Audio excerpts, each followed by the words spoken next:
Բարձր դատարան, դատաքննության մասնակիցներ, սիրելի հայրենակիցներ։ Սահմանադրական դատարանում քննության առարկա հանդիսացավ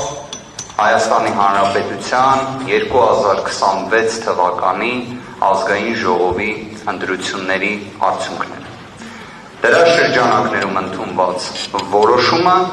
դրա շրջանակներում տեղի ունեցած համակարգային, զանգվածային, պարբերական բնույթ կրող ընտրախախտումները։ Մենք մեր դիմումի շրջանակներում ներկայացրել ենք այն խումբ ընտրախախտումները, զանգվածային բնույթի ընտրախախտումները, որոնք մենք բաժանել էինք մի քանի փուլերի։ Մինչև քվեարկության օրը, նախընտրական շրջանը, քվեարկության օրը և դրան հաջորդած ժամանակահատվածում լիազոր մարմնի ակնհայտ ոչ իրավաչափ գործողությունները։ Բարձր դատարան կարծում եմ տեղին է հիշատակել հենց սահմանադրական դատարանի հիմնադիր նախագահ պարոն Հարությունյանի խոսքերից մեկը, որ Հայաստանի Հանրապետությունում կա սահմանադրություն, բայց չկա սահմանադրականություն։ Կարծում եմ այս խոսքերը 2026 թվականին հենց այս ընտրության արդյունքների վեճի շրջանակներում շատ ավելի մեծ իմաստ են ձեռք բերել։ Մենք դատաքննության ընթացքում պարզեցինք մի քանի կարևոր հանգամանք։ Մենք պարզեցինք, որ գործով պատասխանողը մի շարք հարցերի վերաբերյալ պատասխան չունի։ Մենք տեսանք դատաքննության ընթացքում ինչպես է հնարավոր հարցերի չպատասխանել։ Կարծում եմ սահմանադրական դատարանում, սահմանադրական արդարադատության շրջանակներում մենք առաջին անգամ ականատեսը եղանք, որ սահմանադրական դատարանում պատասխանողը օգտվեց փաստացի լռելու իրավունքից։ Երբ բարձր դատարանի դատավորներից մեկի ուղիղ հարցադրմանը պատասխանը ընդհանրապես չտրվեց։ Բարձր դատարան մենք գտնում ենք, որ այս ընտրությունները չեն եղել սահմանադրության 7-րդ հոդվածին համապատասխան։ Այս ընտրությունները չեն եղել ազատ, չեն եղել հավասար։ Այս պնդումները հիմնավորելու համար մենք ներկայացրեցինք, թե ատելության խոսքի մասշտաբային դրսևորումը, որը իրականացվել է սույն դատաքննությանը որպես երրորդ անձ ներգրավված ուժի կողմից և որը փաստահեն, որի վերաբերյալ կա իրավական բնույթի ակտը, վարչական դատարանի համապատասխան դատական ակտը։ Մենք հիմնավորեցինք, որ վարչական ռեսուրսի չարաշահումը եղել է անասելի։ Դրա վերաբերյալ ներկայացրեցինք կրկին դատական ակտեր, փաստահեն պնդումներ։ Մենք հիմնավորեցինք, որ սույն ընտրական վեճի, ընտրական գործընթացի, ընդհանրապես ընտրական այս գործընթացի շրջանակներում լիազոր մարմինը ունեցել է անկախության դեֆիցիտ։ Մենք տեսանք ինչպես սահմանադրական դատարանը իր կազմի փոփոխություն ունեցավ մասնակցության անհնարինության որոշումներով, բայց որը բնավ տեղի չի ունեցել կենտրոնական ընտրական հանձնաժողովի դեպքում։ Արդյոք մարդիկ չպետք է ունենան իրավունք քաղաքական գործունեություն իրացնելու, իսկ դրան հաջորդող ժամանակահատվածում այլ պետական մարմիններում պաշտոն զբաղեցնելու։ Իհարկե, թող ունենան։ Բայց արդյոք այն պետք է լինի այնպիսին, որ անաչառ դիտորդի մոտ մեղմ ասած անհանգստություն առաջացնի։ Սա է իրավիճակը կենտրոնական ընտրական հանձնաժողովի դեպքում։ Բարձր դատարանի կողմից դատաքննության ընթացքում մի կարևոր հարցադրման վերաբերյալ նույն 35 կոտորակ 65 ընտրատեղամասի վերաբերյալ պարզեցինք ինչ մի իրավիճակ։ Տեղամասային հանձնաժողովի նախագահը քաղաքացիական պայմանագիր կուսակցության անդամ է։ Կենտրոնական ընտրական հանձնաժողովի նախագահ քաղաքացիական պայմանագիր կուսակցության հիմնադիր անդամ եղել։ Արդյոք սա կասկածի տեղ տալիս է, թե ոչ։ Արդյոք սա չի ստվերում ամբողջ ընտրական գործընթացը, թե ոչ։ Եկեք մի քանի այլ հանգամանքել համադրենք դրան։ Կենտրոնական ընտրական հանձնաժողովը Հայաստանի Հանրապետության ընտրական գործընթացների ամբողջ պատմության մեջ առաջին անգամ է, որ բովանդակային վարչարարությունից հրաժարվել։ Սա փաստ է։ Այո, կենտրոնական ընտրական հանձնաժողովը ունի լիազորություն վերահասցեագրելու դիմումները, բայց արդյոք դա պետք է լինի ի հաշիվ վարչարարության, այսինքն ոչինչ չլսի, ոչինչ չգնահատի, պարզապես վերահասցեագրի։ Այս հարցը ևս հնչեց դատաքննության ընթացքում։ Մի պարզ տրամաբանությամբ, լավ, եթե վերահասցեագրում եք, հետո ինչ եք անում։ Եվ պարզվեց դրա պատասխանը, հետո ոչինչ չեն անում։ Եվ ամենամեծ ցավալի հանգամանքներից մեկը նրանում է, որ հենց դատաքննության ընթացքում մենք տեսանք, թե ինչպես է հնարավոր, որ նույն կենտրոնական ընտրական հանձնաժողովը, լինելով պատասխանող, ունենա պահեստային պատասխանող։ Իդեմս երրորդ անձի։ Սա խնդիր է բարձր դատարան, թե ոչ։ Սա էական ազդեցություն ունեցող խնդիր է, թե ոչ։ Այն, որ ընտրությունները պետք է լինեն հավասար, իսկ այս ընտրությունները չեն եղել հավասար, ևս փաստ է։ Իդեպ հենց ամփոփիչ ելույթս ներկայացնելու շրջանակներում այն մտահոգությունը, որը ներկայացնում ենք նաև բարձր դատարանի աչքի առջև, հնարավոր անկախության և կանխակալության ռիսկերը։ Նույնիսկ նիստերի դահլիճում ենք այդ ամենը տեսնում։ Բայց ինչևէ, հավասար ընտրությունների մասին, երբ մենք դատողություններ ենք անում, ինչ է չէ սահմանադրական դատարանը իր որոշումներում միշտ ընդգծել, որ հավասարության երաշխիք սահմանադրական կարգի հիմունք նորմ հանդիսացող 7-րդ հոդվածից բխող առաջին իրենից ենթադրում է հավասար հնարավորություններ։ Հավասար հնարավորություններ բոլոր ուժերի համար, որոնք մասնակցում են ընտրություններին։ Ուժեղ Հայաստան կուսակցությունների դաշինքը նվազագույն դրա երաշխիքը չի ունեցել, որովհետև ուժեղ Հայաստան կուսակցությունների դաշինքի դեմ ապրիլի 7-ին ընտրական օրենսգիրք է փոփոխվում, որ անձն անում չօգտագործվի, որ ուժեղ Հայաստան կուսակցությունների դաշինքի առաջնորդի Սամվել Կարապետյանի անունը չօգտագործվի, քվեաթերթիկում հանգարց չհիշատակվի։ Սամվել Կարապետյանը ամբողջ ընտրական գործընթացի ընթացքում լինում է տնային կալանքի պայմաններում։ Հռետորական հարց հնչեցնենք, իսկ եթե համանման պայմաններում լիներ մյուս ուժը, ում շահերին վերաբերում է այս վեճը, առավելապես ում շահերին վերաբերում է այս վեճը, արդյոք կլիներ ընտրության արդյունքները այնպիսին, ինչպես հրապարակել է կենտրոնական ընտրական հանձնաժողովը։ Թույլ տվեք ես ինքս պնդում կատարեմ, որ ոչ։ Հավասարության տեսանկյունից երբ խոսում ենք, բարձր դատարան, արդյոք կարող ենք նաև մենք, որպես ընտրությունների մասնակցող ուժ, ևս փետրվարի 7-ին հաջորդած ժամանակահատվածում օրինակ նպաստները բացացնենք։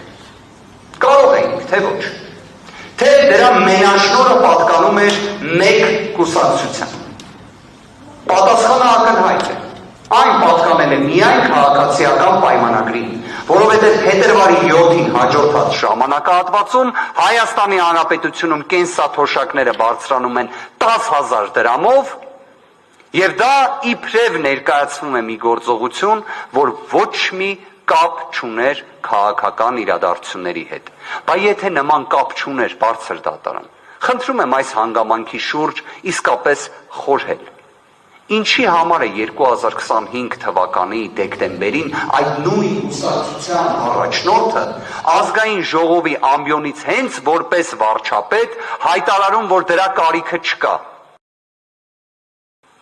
Բարձր դատարանի դատավորներից մեկի մոտ կար մտահոգություն, թե արդյոք նման երևույթները ազդեցություն թողնում են ընտրողների կամքի վրա, թե ոչ։ Ես մեծ ցանկություն կունենայի, որ չթողեին։ Իրապես, անկեղծորեն եմ ասում։ Բայց երբ Հայաստանի Հանրապետությունում ծայրահեղ աղքատությունը, աղքատության ցուցանիշը այնպիսին է, ինչպիսին կա, հավատացեք 10,000 դրամը էական ազդեցություն թողում է ընտրության արդյունքների վրա, ընտրողների կամքի ձևավորման վրա։ Այո, դա այդպես է։ Եվ այո, դա փաստացի ընտրակաշառք է։ Որովհետև եթե դա չի արվում 2022 թվականին, չի արվում 23 թվականին, 25 թվականին հայտարարվում է, որ դրա կարիքը չկա, բայց 26 թվականին դա արվում է։ Արվում է նախագահի հրամանագրին հաջորդած ժամանակահատվածում։ Բարձր դատարան։ Մենք նաև ներկայացրել էինք քանակական, սոցիոլոգիական հետազոտության հաշվետվությունը, որը դատարանի կողմից որպես նյութ կցվեց սույն գործին։ Ըստ այդ հաշվետվության մեր հայրենակիցների ստվար զանգվածը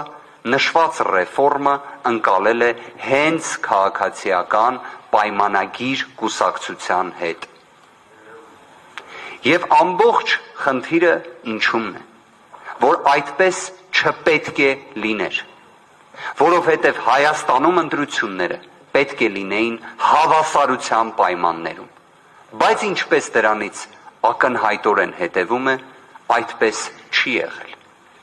Բարձր դատարան նաև շատ քննարկվեց դատաքննության ընթացքում հակակոռուպցիոն կոմիտեի գործողությունների հարցը։ Հարուցված քրեական վարույթներ, մեղադրյալներ, մինչև սահմանադրական դատարանում դատաքննությունը այն դարձել էր հանրային մեծ քննարկման առարկա։ Առայն, որ նշված երևույթը էական ազդեցություն է ունեցել ընտրության արդյունքների վրա։ Դատաքննության ընթացքում պարզվեց, որ այդ նույն հայտարարությունների հեղինակները այդպես չեն պնդում։ Քավլիցի։ Մենք այլ կոնտեքստում ենք այդ հարցին մոտեցել։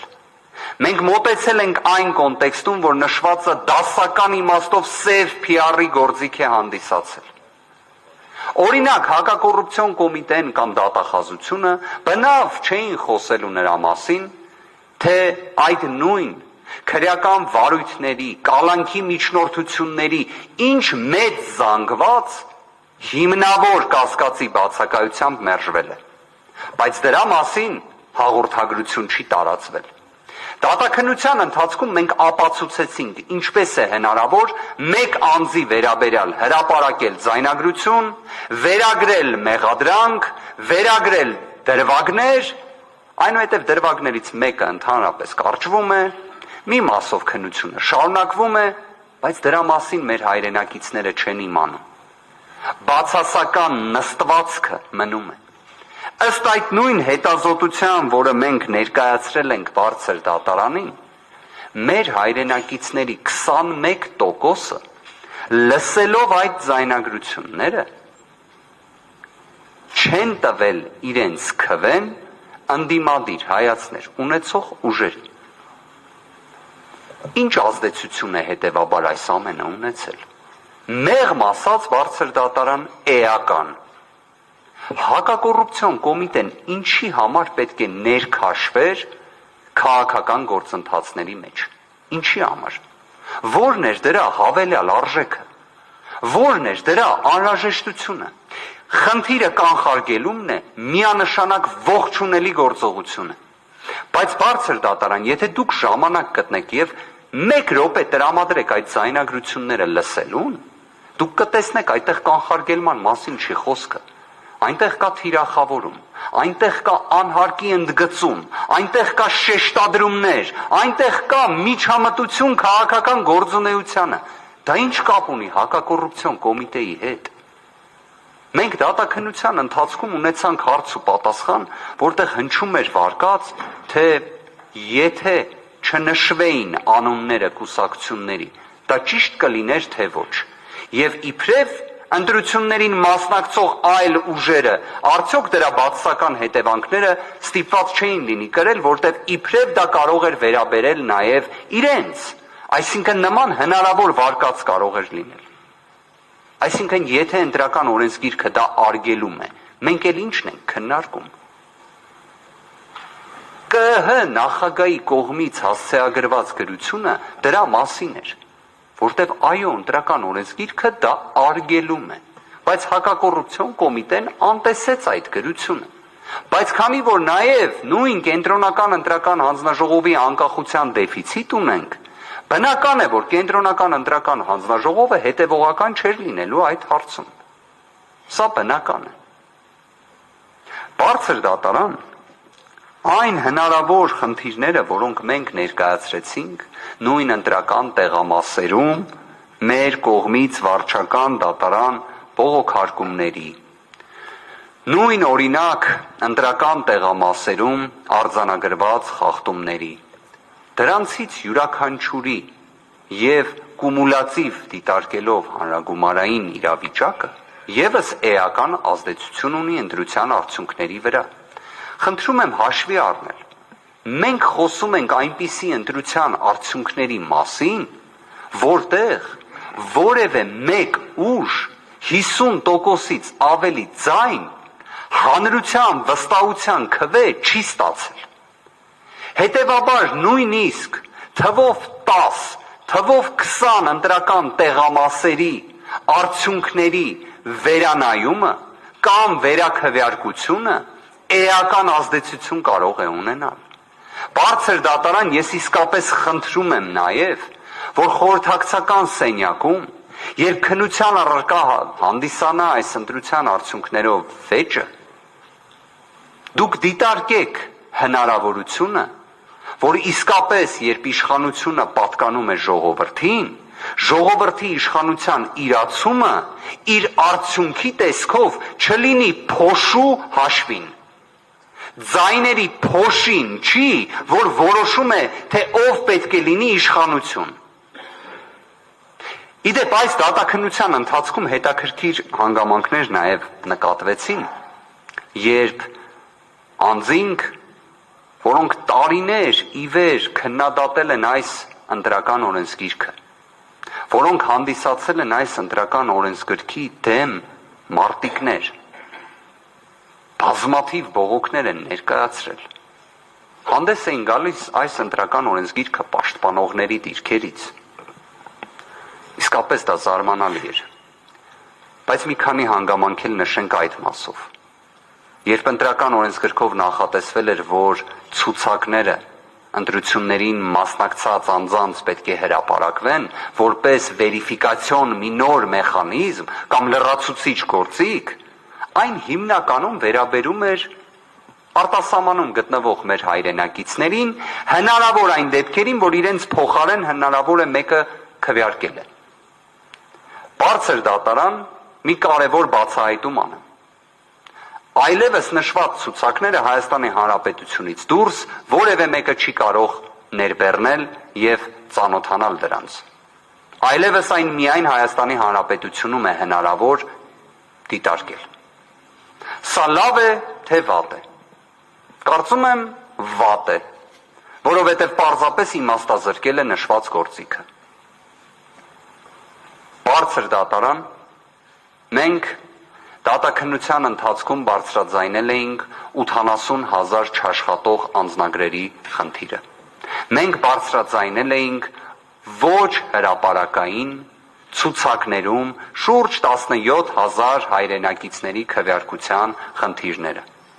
Օրինակ 80,000 չաշխատող անձնագրերի վերաբերյալ մենք լսեցինք, որ սա Հայաստանում ընտրական գործընթացների տեսանկյունից պատմական նվազագույն ռեկորդային ցուցանիշն է, լավ իմաստով։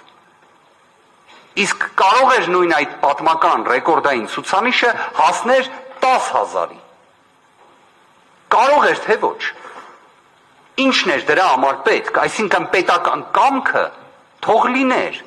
որովհետև օրինակ 70,000 քվեն էական ազդեցություն է ունեցել ամբողջ ընտրության արդյունքների տեսանկյունից, թե երկրորդ փուլի նշանակման, թե ընդհանրապես։ Պարոն Վարդևանյան, զուտ ուղղակի հիշեցնեմ, որտեղի դուք կարողանաք կազմակերպեք։ Ձեր եզրափակիչ խոսքը մնացել է 5 րոպե։ Ես բոլոր ելույթ ունեցողներին 5 րոպե առաջ կնախազգուշացնեմ։ Շնորհակալություն։ Ես եմ շնորհակալ բարձր դատարան։ Ինչ վերաբերում է 16,000-17,000 քվեարկողների հնարավոր կրկնա քվեարկության ռիսկերին, մենք դրա վերաբերյալ որևէ բովանդակային հակափաստարկ չենք ստացել։ Այդ կասկածը որպես խարան մնալու է։ Այդ ընտրությունների կազմակերպումը որպես ընտրողի կամքի ազատ արտահայտման